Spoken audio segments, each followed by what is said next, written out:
기독교 한국침례회 진리교회를 섬기는 임원주 목사입니다. 오늘 이 시간은 정동수 씨가 펴낸 책 칼빈주의 비평이라고 하는 이 책을 비평하는 8번째 동영상입니다. 이 8번째 동영상은 칼빈주의 비평에서 정동수 씨가 써서 붙인 서문의 마지막 부분에는 개신교 종교개혁의 슬로건인 Five Solas, 5개의 솔라를 정동수 씨가 소개하고 칼빈이 그리고 칼빈주의자가 이 5솔라를 어떻게 왜곡했는지를 비평하고 있는데 그 비평을 비평하는 것입니다. 정동수 씨가 Five Solas를 소개하고 비평한 것은 이 책의 서문 그중에서도 9쪽, 10쪽, 11쪽 약 3개 페이지에 펼쳐져 있습니다. 대략 여기서부터 여기까지고 그중 파이브 솔라즈에 대한 소개는 이 부분이고 여기서부터 여기를 걸쳐서 여기까지는 파이브 솔라즈를 칼빈주의가 어떻게 왜곡했는지에 대해서 정동수 씨가 소개하고 있는 것입니다. 먼저 파이브 솔라즈를 소개할 때 정동수 씨가 칼빈주의를 어떻게 소개하고 있는지를 살펴보겠습니다. 이 부분입니다. 여기서부터 파이브 솔라즈 시작하기 전까지 이렇게 되어 있습니다. 읽어보겠습니다. 지성주의를 표방하는 자들이 부사절의 주어고요. 그러나서부터 부여하기에까지가 부사절이고 그 주어가 무슨 일을 했는가?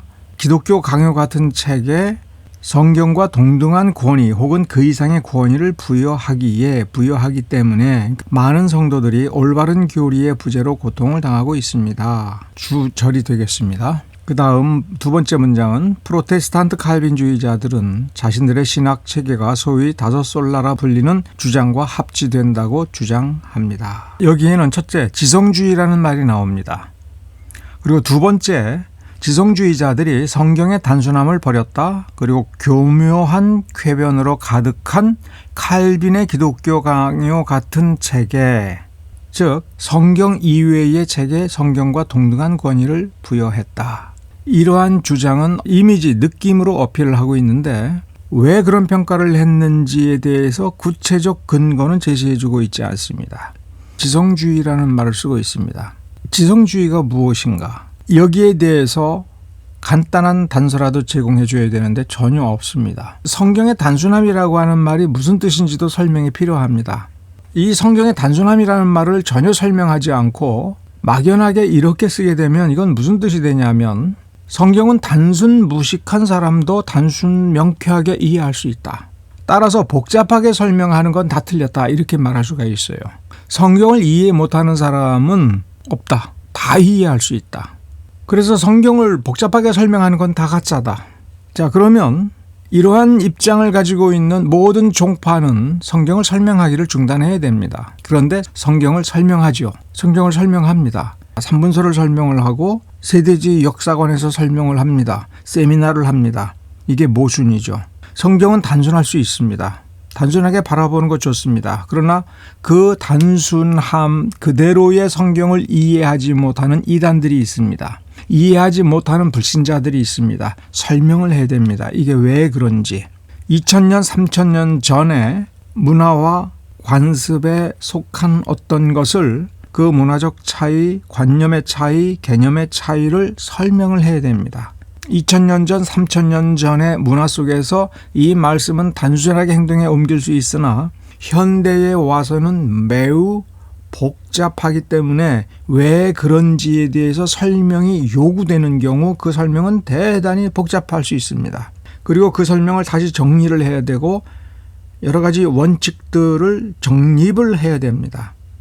이런 작업은 좀 지식이 있는 사람들이 해야 되겠죠. 똑똑한 사람이 해야 되겠죠. 그거 다 싫다는 얘기입니다. 따라서 칼빈의 기독교 강요 같은 책은 정동수 씨가 이해를 못하고 있는 것이죠. 많은 성도들이 올바른 교리의 부재로 고통을 당하고 있습니다. 그럴 수 있습니다. 단순한 성경 공부 이외에 이단들의 교묘한 논변을 방어하고 그들의 논변이 틀렸다라고 하는 그런 정도의 수준으로 성경 공부를 하지 않습니다. 그래서 고통을 많이 당하고 있습니다. 기독교 강요가 왜 궤변인지에 대해서 정확하게 설명을 해야 됩니다. 그러므로 이러한 문장은 정동수 씨가 칼빈주의와 기독교 강요를 어떻게 보고 있는지에 대한 실체를 노출시키는 것 이외에는 아무런 의미가 없습니다. 자, 두 번째 문장, 프로테스탄트 칼빈주의자들이라는 용어를 썼습니다. 16세기 전반에 걸쳐서 후대의 로마 가톨릭이라고 알려진 어떤 체계에 대해서 비판하면서 성경 자체의 가르침으로 돌아가자라고 주장하는 사람들의 전체 입장들을 후대에 정립을 해보니 5가지 점에서 프로테스탄트들을 묶을 수 있다. 훗날 로마 가톨릭이라고 하는 정체성에 대해서 반발을 하는 사람들의 전체 주장을 묶어보니 5솔라라는 공통점이 있다. 따라서 5솔라를 얘기한다면, 5솔라를 이야기한다면 기본적으로는 프로테스탄트 전체를 가리킵니다. 그 중에서도 칼빈주의자들과 루터주의자들과 성공회주의자들, 이 세 분파가 5솔라즈라는 점에서는 공통적이지만 부분이 약간의 차이가 있을 수가 있습니다. 그런 점에서 즉 프로테스탄트들 중에서 특히 칼빈주의자들은 이라고 말을 할 수가 있는데, 그런 점에서 정동수 씨의 이 문장은 여전히 칼빈주의에 대한 혐오감 속에서 부정적으로 평가하는 주관적인 문장, 정서적인 문장에 불과한 것입니다. 결론적으로 이 주장은 사실적 근거가 제시될 때까지는 진실하고 충실한 표현이다라고 받아들일 수가 없는 막연한 자기 감정적 표현입니다. 자, 정동수 씨가 소개하는 5솔라즈를 먼저 봅시다. 정동수 씨는 5솔라를 이렇게 소개합니다. 5솔라즈는 라틴어 문구고 부사로 되어 있습니다. 그래서 오직 성경이 아니라 오직 성경으로만, 오직 그리스도로만, 오직 은혜로만, 오직 믿음으로만, 오직 하나님께 영광. 좀 공정하게 하기 위해서 위키백과에서 5솔라, 5솔라를 찾아보기로 했습니다. 위키백과는 좀 더 명확하게 설명하죠. 개신교의 5가지 표어, 개신교가 그 정체성에 해당하는 기본 개념으로 5솔라라는 표어가 나왔다. 따라서 후대의 로마 가톨릭 교회의 가르침에 반대되는 믿음 체계를 상징적으로 나타낸다. 굉장히 정확한 말이죠. 상징적으로 나타낸다. 즉 개념 체계로서 아이덴티티를 형성한다. 자, 오직 성경으로 라고 하는 글을 보면 먼저 정동수 씨는 진리냐 아니냐의 유일한 권위는 기독교 교리의 유일한 원천인 성경에 있다. 이렇게 썼어요. 이거를 위키백과에서는 성경은 유일신 하나님의 영감으로 쓰여진 권위 있는 말씀이며, 그러니까 오직 성경이 왜 오직 성경이냐라고 하는 이유까지를 제시를 하는 설명이죠. 살아계신 유일한 하나님께서 영감을 주어서 쓰여진 신적 권위가 있는 말씀이다. 그렇기 때문에 기독교 교리는 성경을 그 유일한 원천으로 삼아야 된다. 그리고 이 성경은 모든 신자에게 준 거다라는 뜻으로 누구에게나 공개되어 있고 문체가 명료하며, 이게 정동수 씨가 성경은 단순하다라고 할 때 그 뜻이 바로 정확하게 이겁니다. 문체가 명료하며 자기 해석이 가능하다. 모든 부분이 아니고 대체적으로 일반인이 해석하기가 어려운 부분이 있고 신학자도 해석하기 어려운 부분이 있는 겁니다. 그런데 성경 자체로 보면 모든 신자가 신앙생활을 해나가는 데 있어서 부족하지 않을 정도로 충분히 명료하다는 겁니다. 그리고 그 의미, 오직 성경이라는 의미를 좀 더 부연 설명을 해서 솔라 스크립투라 자체는 기독교의 오랜 전통을 완전히 무시하려는 의도는 아니다. 다시 말하면 성경 이외의 다른 책들도 전통들도 교회의 관습도 권위가 있을 수 있으나 이러한 것들은 성경으로부터 정당성을 인정받을 수 있는 합당한 것이라면 그 역시 권위를 인정해 줘야 된다. 교회가 오랫동안 해온 것이 성경의 가르침에 부딪히지 않고 성경의 가르침을 돋보이는 것이라면 그것도 역시 권위가 있다는 겁니다. 이게 솔라 스크립투라예요. 칼빈의 기독교 강요가 존중받아야 되고 권위가 있을 수 있다는 얘기예요. 왜? 기독교 신앙의 유일한 원천으로서의 성경을 다른 책보다 잘 설명해 준다면 다른 책보다도 권위를 인정해 줘야 된다. 그러나 성경을 돋보이는 데에 사용되는 책이므로 기독교 강요가 아무리 권위가 있어도 성경과 같은 수준의 권위를 가질 수도 없고 그 성경만큼 오류가 없다 이렇게 말을 해서도 안 된다라는 차원에서 기독교 강요도 꽤 좋은 책이다. 상당히 좋은 책이다.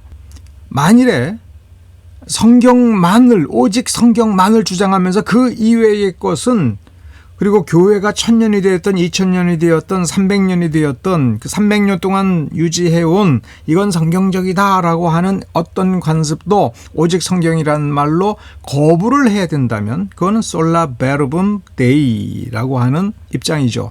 5 솔라 중에 솔라 스크립투라가 아니고 솔라 베르붐 데이라고 하는 입장인 겁니다. 방식으로 따진다면 정동수 씨가 솔라 스크립투라를 얘기하지만 지금 전체 분위기를 보면 제가 볼 때에는 솔라 스크립투라를 거절을 하고 솔라 베르붐 데이로 치우친 입장입니다.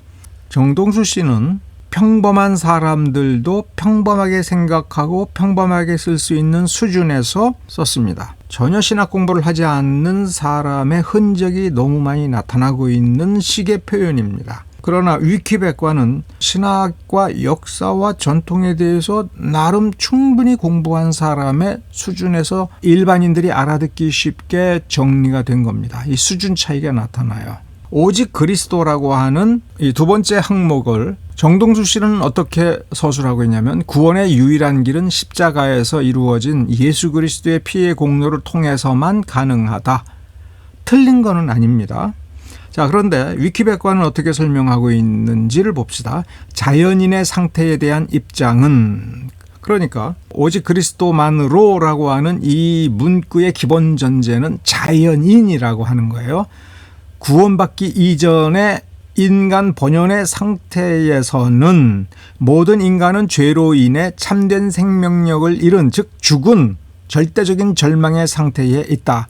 따라서 죄의 종노릇을 하고 있으며 현세에서도 하나님의 진노를 받지만 사후 죽은 뒤의 심판에서 죄에 대한 대가로 영원한 형벌을 받는다는 것이다.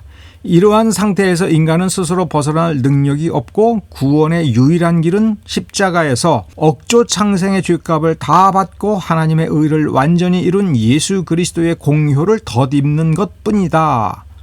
이것이 솔루스 크리스투스라고 하는 오직 그리스도라고 하는 문구가 가지고 있는 내용이다. 이 개념이 상당히 충분히 설명이 되고 있죠. 정동수 씨의 문장은 간결하지만 충분히 다듬어지지 않았고 충분히 설명되지 않은 왜라고 하는 말이 자꾸 나올 수밖에 없는 그런 문장입니다. 가급적이면 왜라고 하는 말이 나오면 안 되고 왜라는 말이 필요하다면 뒤에 서술이 잘 돼 있어야 됩니다. 근데 위키백과에서는 서술이 충분합니다. 세 번째, 솔라 그라티아, 오직 은혜로만이라고 하는 이 부분에 대해서 정동수 씨는 구원은 사람의 행위와 상관없이 전적으로 하나님의 선물로 거저 주어진다. 아주 단순합니다. 위키백과는 이렇게 설명합니다. 예수 그리스도의 공효를 덧입혀 주는 것은 전적인 하나님의 선물로서 하나님이 인간 쪽에 아무런 조건을 찾지 않는다는 내용이다. 믿음 역시 하나님의 선물이며 믿음은 구원의 은혜를 받는 통로 역할을 할 뿐이며 그것의 대가로 구원을 받지는 않는다고 하였다. 어려운 부분이 있습니다만 위키백과는 이렇게까지 설명을 하고 있는 겁니다. 그러면 전적으로 하나님의 선물로 주어지는데 가만히 있으면 구원을 툭 주시느냐 할 때 위키백과는 뭐를 전제로 하고 있는 거냐면 은혜가 주어질 때에 그 은혜에 믿음이라고 하는 것도 포함될 수 있다. 인간 쪽에 아무것도 찾지 않는다라고 할 때 그러면 사람은 믿지 않느냐, 믿으니까 은혜를 주는 거 아니냐 이렇게 생각할 수도 있는데 그 믿음 역시 하나님의 선물이다라고 하는 것을 위키백과에서는 분명히 암시하고 있습니다. 그리고 그 믿음은 그 자체가 무슨 역할을 하느냐 할 때 믿음은 구원의 은혜를 받는 통로의 역할을 할 뿐이며 믿음의 대가로 인하여 믿었기 때문에 구원받는 거는 아니다라는 말까지 설명을 하고 있습니다. 이것은 신학적으로 설명이 필요한 것이지만 이 설명까지가 솔라 그라티아에 들어가 있어야 된다라고 하는 것을 위키백과에서는 분명히 하고 있습니다. 네 번째, 오직 믿음으로 여기에 대해서 정동수 씨는 하나님께서 베푸시는 구속의 은혜는 오직 믿음을 통해서만 얻을 수 있다. 위키백과에서는 하나님이 내리시는 구원의 은혜는 오직 믿음을 통하여 받을 뿐이지 다른 어떤 것이 요구되지 않는다는 것이다. 비슷하지만 약간의 차이가 있죠. 다른 어떤 것이 요구되지 않는다. 자, 다섯 번째, Soli Deo Gloria, 오직 하나님께만 영광을 돌리자라는 뜻입니다. 구원은 하나님께서 시작하고 완성하시는 일이며 거기에 인간이 참여하는 부분은 전혀 없으므로 이 모든 일을 통해 오직 하나님께만 영광이 돌아간다. 그런데 이 위키백과의 설명을 보면 성직자의 권위가 하나님의 권위와 혼동되던 기존의 교회에 반하여 모든 영광은 사람이 아닌 하나님에게로만 돌려야 된다. 사제주의, 중세교회와 로마 카톨릭의 사제주의를 반대하는 것이죠. 자, 그러면 네 번째를 생각을 해야 됩니다. 오직 믿음으로라고 하는 것을 여기서 다시 생각을 해봐야 됩니다. 그러면 내가 믿어서 내가 믿었기 때문에 하나님께서 구원을 주셨다거나 은혜를 그런 식으로 설명을 하고자 한다면 이 다섯 번째에서는 그게 부정이 되고 있는 겁니다. 그렇게 생각하면 안 된다. 정동수 씨가 마지막 부분을 서술할 때처럼 오직 하나님께만 영광이 돌아간다. 하나님이 받는다 이렇게 되어 있죠. 근데 이게 조금 더 바뀌어져야 돼요. 하나님께 영광을 돌리도록 해야 된다. 그러면 이 말이 왜 들어가냐면 사제주의를 반대할 뿐만 아니라 피조물에게 그리고 피조물에게서 나온 어떤 행위에 영광을 돌리거나 그것 때문에 라고 하는 식으로 이유를 돌려서는 안 된다는 겁니다. 인간이 참여하는 부분은 전혀 없다라고 해도 안 되고요. 인간이 참여하는 부분이 아니라 인간이 기여할 수 있는 것, 좌우할 수 있는 것 이런 부분은 없다라고 고쳐줘야 됩니다. 왜냐하면 인간이 참여하는 부분이 있는데 능동적이며 적극적이며 주동적으로 참여하고 어떤 결정적 기여라고 하는 거를 0.1%라도 할 수 있는 거냐? 그거는 아니다라고 하는 것입니다. 하나님께서 은혜를 주어서 참여케 하여 인간도 그 과정에서의 어떤 수고에 동참할 수는 있는 것이지만 하나님의 목적을 좌우할 수 있을 정도로 결정적인 것은 아니다. 아주 적은 부분이라도 나도 영광 받을 수 있다. 내가 참 잘했다라고 하는 식으로 하나님 앞에서 자랑할 수 있는 것이 아무것도 없다는 겁니다. 다 하나님께 영광을 돌려야 되고 나 자신을 부인해야 된다는 얘기입니다. 따라서 이 다섯 가지는 누군가가 혹은 어떤 교파가 가지고 있는 신학의 건전성을 따져보면서 종교개혁가들이 추구하고 있는 방향성과 일치하는지 안 하는지를 또 얼마나 일치하는지를 확인해 볼 수가 있는 이제 그러한 표요 지침이다라고 하는 것입니다. 여기에 대해서 정동수 씨는 칼빈주의가 이 파이브 솔라를 어떻게 왜곡했는지에 대해서 그의 책에서 서술하고 있는 것들을 한번 살펴보도록 하겠습니다. 칼빈주의자들은 이 오직 성경이라고 하는 솔라 스크립투라를 어떻게 왜곡하고 있는지에 대해서 정동수 씨가 이렇게 설명합니다. 성경이 있다고 해서 오직 성경이라는 주장이 삶과 믿음에서 구현되지는 않습니다. 칼빈주의자들은 구약 성경과 신약 성경을 구분하지 않고 은혜와 율법을 혼합하여 로드십 구원과 같은 사도 바울이 말한 다른 복음을 선포합니다. 구약 성경과 신약 성경을 구분하지 않고라고 하는 말을 성경은 오직 한 분 하나님께서 영원히 변치 않고 일구이연하지 않는 때때로 상황과 형편에 따라서 자신의 말을 바꾸고 행동을 바꾸는 그분이 아니라 어떠한 방해에도 불구하고 성취해내시는 변함이 없으신 해에 따라서 도는 그림자도 없으신 그분이 인류의 구원에 대한 원리를 변함없이 하나로 주셨다. 한 가지다. 오직 믿음으로 구원받는다. 오직 예수 그리스도로만 구원받는다. 오직 하나님께서 주시는 은혜로만 구원받는다. 이 다섯 솔라의 원리들은 성경 첫 페이지서부터 마지막 페이지까지 일관되는 한 가지다. 변함이 없다. 그것을 정동수 씨는 이렇게 비난하는 겁니다. 구약 성경과 신약 성경을 구분하지 않는다. 그럼 구분한다면 구약 성경과 신약 성경을 구분한다면 정동수 씨처럼 구분한다는 게 뭐냐라고 할 때는 세대주의처럼 시대 구분을 해야 된다. 시대마다 세대마다 구원의 방법이 바뀐다. 하나님이 주시는 구원의 원리가 바뀐다.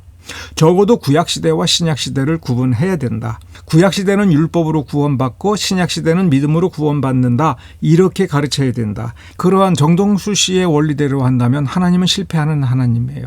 정동수 씨의 관점, 세대주의적 관점에서 의하면 지금 유대인들이 고집을 부리고 있는데 그 고집이 꺾이지 않으면 지금 수천 년 동안 한 번도 하나님은 유대인들의 고집을 꺾는데 성공하지 못했다면 지금 시대는 어떻게 성공을 해요? 은혜와 율법을 혼합한다라고 하는 정동수 씨의 비평은 은혜와 율법의 특성을 율법은 행위이며 행위로 말미암는 구원의 원리이며 은혜는 믿음으로 말미암아 거저주시는 구원 이렇게 완전히 다르다라고 했는데 칼빈주의자들은 이 율법도 원래는 믿음으로 말미암는 구원이며 율법의 가르침은 거룩한 삶에 이르고 이 땅 위에서 복을 받는 원리들을 우리에게 가르쳐 주신다는 점에서 이렇게 정리했는데 이것을 세대주의자들이 하도 미국에서 반박하니까 이 로드십 구원이다라고 하는 개념 용어로 이 세대주의의 약점을 공격을 한 겁니다. 세대주의의 약점이 뭐예요? 하나님의 주권을 거부한 겁니다. 말로는 하나님은 주권자다라고 얘기하지만 자기 삶에 있어서 하나님의 주권을 인정하지 않고 하나님을 계속 실패자로 만들면서 자기가 결단하여 자기가 원하는 대로 사는 게 믿음이다. 이런 식으로 세대주의자가 가르치니까 그렇게 사면 안 된다. 입으로 고백을 했으면 말씀을 준행하고 말씀을 통해서 오는 하나님의 능력으로 자신의 삶 속에서 하나님을 주권자로 삼는 그 삶을 살아야 된다. 하나님을 주라고 고백을 했으면 입으로 고백을 했으면 이제 삶으로 그 고백을 인증하는 그 삶을 살아야 그게 참다운 구원이다라는 뜻입니다. 전통적인 칼빈주의 가르침입니다. 이게 복음서에서 침례자 요한과 예수님 그리고 사도들이 보여주고 설명하고 전파한 것 아니냐. 그러자 성경에 그 개념이 있다가 아니라 로드십 구원이라고 하는 걸 새로 만들었구나 이렇게 비판하면서 거절을 한 것이 세대주의자들의 논법인 겁니다. 그리고 그것을 다른 복음이라고 지금 설명하고 있습니다. 율법의 속박이라고 하는 말도 잘 이해를 해야 됩니다. 율법이 무엇을 속박하고 있어요? 죄와 죄된 본성을 억누르는 겁니다. 내가 믿음을 고백했다고 해서 내 멋대로 해도 되는 것은 아닙니다. 하나님 보시기에 죄된 행위, 다른 사람에게 횡포를 하고 윽박지르며 다른 사람의 것을 빼앗는 것, 정직하지 아니한 것, 그렇게 제멋대로 살고자 하는 것을 억압하고 억누르는 것, 그것을 율법의 속박이라고 하는데 죄를 억누르는 게 갑갑하다 느끼는 건 죄의 본성대로 살고자 하는 것이지요. 이게 세대주의의 약점인 겁니다. 칼빈주의 오직 그리스도에 대해서 정동수 씨는 칼빈주의 그리스도는 신약 성경이 알지 못하는 무자비한 그리스도다. 자신과 의견을 달리한다는 이유로 사람을 죽이거나 고문하는 일은 그리스도께서 단 한 번도 생각하거나 실행하신 적이 없다. 그분의 교회도 마찬가지다. 자, 여기서 한 가지를 전제해야겠죠. 칼빈이 신앙상의 의견을 달리한다는 이유로 사람을 죽이거나 고문한 일이 있는가? 이거는 역사적으로 근거가 없는 로마 카톨릭의 주장입니다. 종교개혁 시대에 이미 로마 카톨릭이 칼빈은 살인자다. 그런 식으로 비난을 했습니다. 그런데 누가 죽였습니까? 로마 카톨릭이 죽였죠. 그런데 자기 자신에 대한 반성은 없이 칼빈이 자신과 다른 신앙을 가졌다는 이유로 사람을 죽였다라고 비난하는데 역사적으로 근거가 없는 얘기입니다. 다음에 우리의 구원자 그리스도께서는 자신의 대리자인 교황이 이 땅을 통치한다고 가르친 적이 한 번도 없다. 여기서 이 말을 쓸 이유가 없죠? 솔루스 크리스토스를 비판하면서 왜 로마 카톨릭의 주장을 여기다 집어넣습니까? 이 땅 위에서 우리의 삶을 통해서 우리의 문화가 그리고 우리가 살고 있는 이 공간이 그리스도가 왕 노릇하는 공간, 그리스도가 왕 노릇하는 문화를 이루어야 된다라고 하는 것이 칼빈주의 본연의 입장입니다.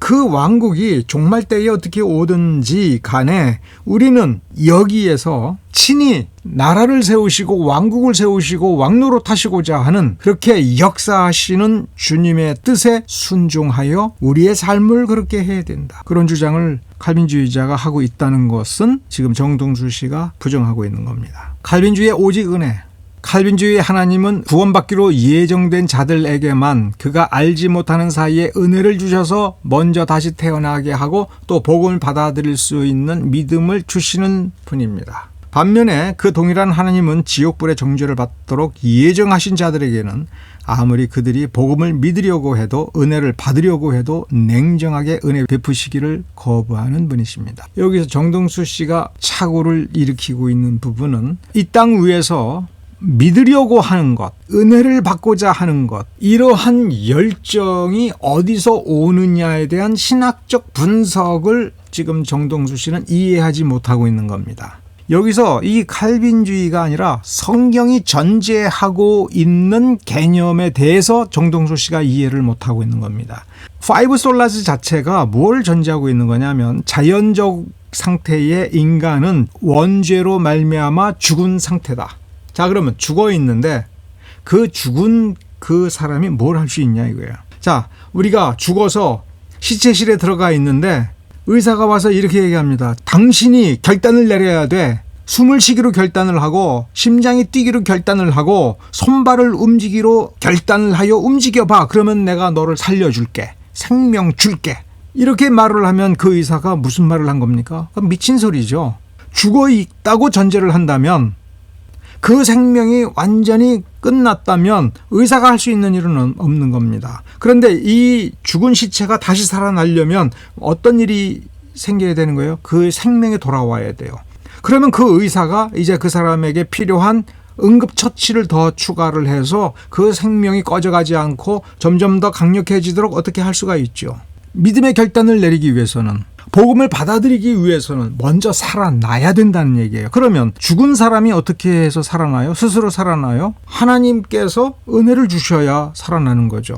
자, 그러면 전지전능하신 하나님이라면 누가 구원받을지 누가 구원받지 못할지 모르신다고 전제를 하면 되겠습니까? 전지전능하다라고 하는 것이 성경의 가르침이라면 인류의 모든 것, 나의 모든 것을 그가 아신다라고 고백을 해야 일치된 것이고 누가 어디로 갈지를 하나님이 안다라고 말을 해야 되겠죠.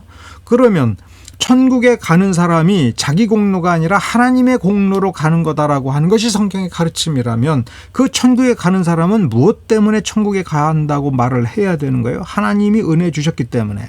그러면 지옥에 가는 사람은 하나님이 은혜 주셨는데도 지옥에 갔다라고 한다면 하나님의 그 은혜는 능력의 은혜입니까? 아닙니까? 이러한 논리들이에요.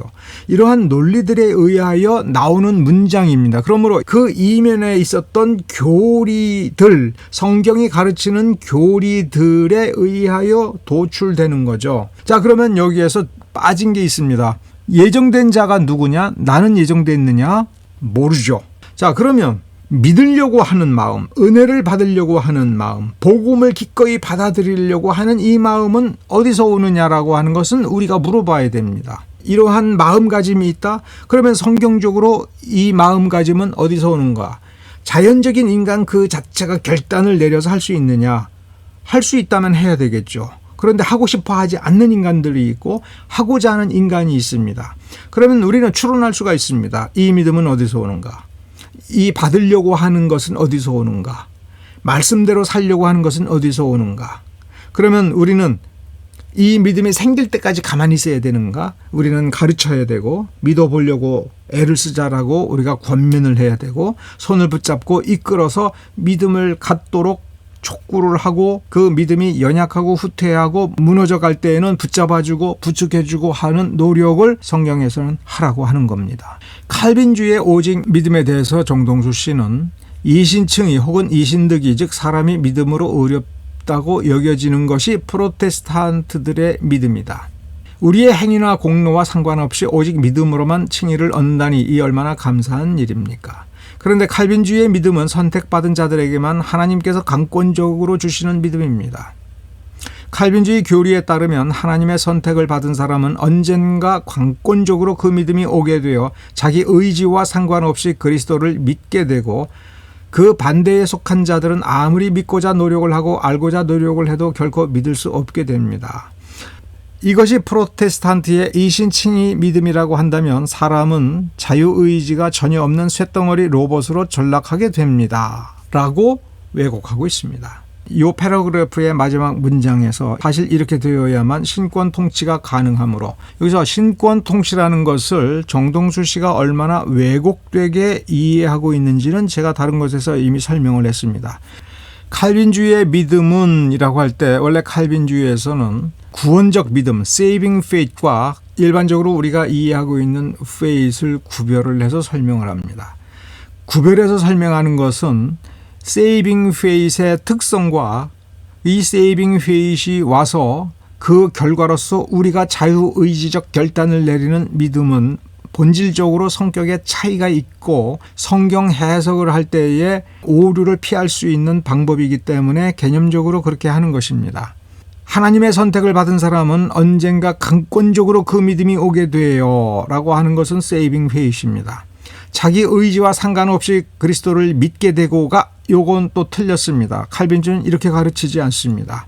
세이빙 페이스이 오게 되면 그 사람은, 이 세이빙 페이스는 하나님이 주시는 선물이며 하나님이 전 인격적으로 영향을 미치게끔 설계된 그 어떤 씨앗과도 같은 것입니다. 그래서 세이빙 페이스이 들어와서 그에게 믿음을 낳으면 의지가 바뀝니다.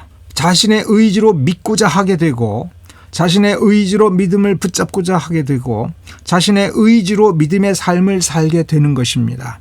우리는 우리의 의지가 선한 의지적 결단을 내릴 수 있게 되는 것이 이 세이빙 페이스다. 이 세이빙 페이스 때문에 그렇다라고 하는 것을 이해해야 되는 것입니다. 그 반대에 속한 자들은 아무리 믿고자 노력을 하고 할 때에 여기서 오해가 있습니다. 아무리 믿고자 노력을 하고, 믿고자 하는 노력이 어디서 나오는지에 대해서 분석하는 게 신학적 입장입니다. 칼빈파, 아르미니안파, 웨슬리파, 이 부분에 대해서 설명을 각 파별로 다시 해야 되는 겁니다. 여기서 정동수 씨가 이렇게 설명하는 이유는 칼빈주의를 전혀 이해하지 못했고, 웨슬레주의나 아르미니안주의에 대해서도 별로 잘 이해를 못했고, 철학적으로만 자유의지에 대한 문구 그 자체에 대한 이해, 관념, 이걸 가지고 철학적 관점에서 칼빈주의의 예정론, 칼빈주의의 신앙론을 반대하는 것입니다. 그러니까 이게 뒤섞이게 되는 거죠.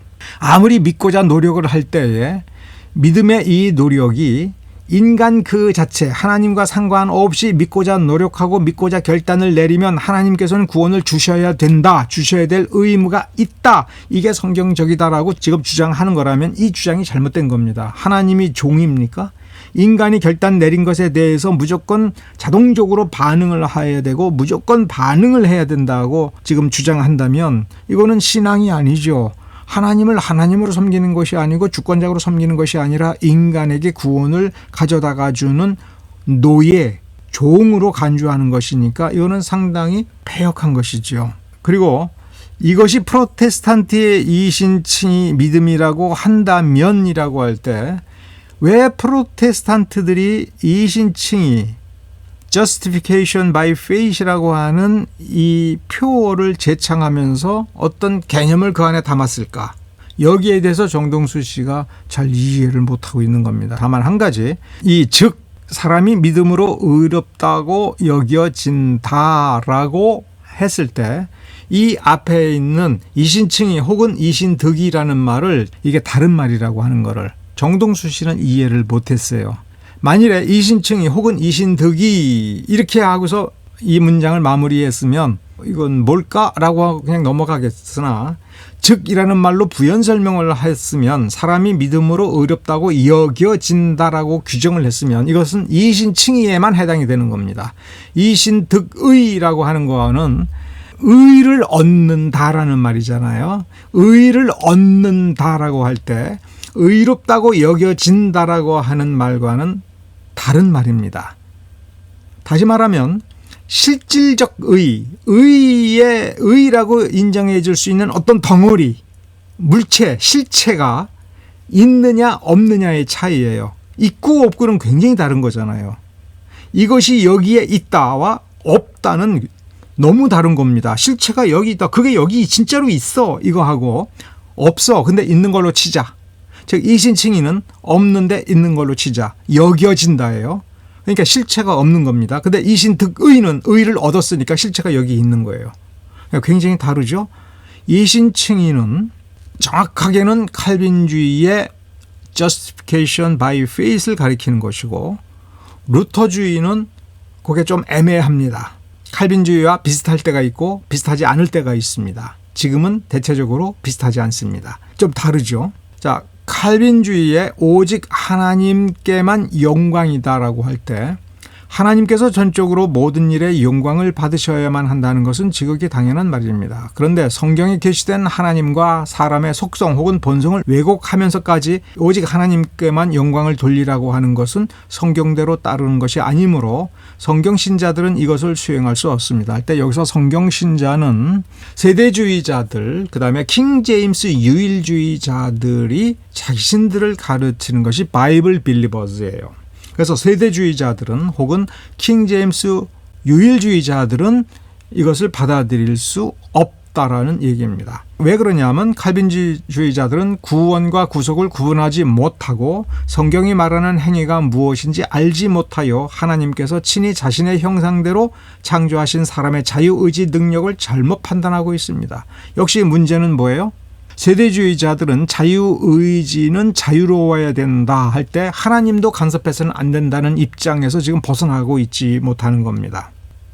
다만 여기에서 이 부분 성경에 계시된 하나님과 사람의 속성 혹은 본성을 왜곡한다라고 할 때 칼빈주의 신학의 그 어떤 특성보다도 중요한 것은 성경에서 드러나고 있고 성경이 보여주는 하나님의 본성 그리고 속성 그것을 피조물의 본성과 속성 이것들과 굉장히 예리하고 정확하게 구분하고 분석하고 어떤 과정에서는 어떤 속성이 많이 드러나는데 다른 속성과는 어떤 관계가 있는지에 대해서 세밀하게 연구하고 분석하고 정리하려고 애쓰면서 칼빈주의 신학이 나왔다라고 보면 됩니다. 왜 그렇게 해야 되느냐 할 때 이단들의 특성은 피조물의 특성을 무슨 권리인 것처럼 권력인 것처럼 전능한 것처럼 하나님을 종속시키는 것처럼 설명을 하고 있습니다. 그래서 이단을 막기 위해서는 논리가 어디서 어떻게 왜곡이 되고 잘못된 것과 뒤섞였는지를 확인을 해야 된다. 그런 것이 칼빈주의 특성이라는 말로 이 부분에 대한 설명을 정리하겠습니다. 사람이 자기 의지를 동원하여 하나님의 구속의 선물을 받아들인다라고 해서 하나님의 영광을 빼앗는 것은 결코 아닙니다. 사람이 자기 의지를 동원하여 하나님의 구속의 선물을 받아들인다, 거절한다 그렇게 말을 해서 아무 문제 없지 않느냐. 구속의 선물을 자기 의지를 동원하여 받아들인 거는 내가 하는 일이야 라고 한다면 내가 영광을 받아야 되는 게 정동수 씨의 논리예요. 그런데 그거는 하나님의 영광을 빼앗는 것은 아니다. 따지고 보면 그 말이 맞네요. 영광 중에 자기 몫을 찾아오는 것이다. 요 앞에까지만 보면 그 내용으로 가야 되는 거예요.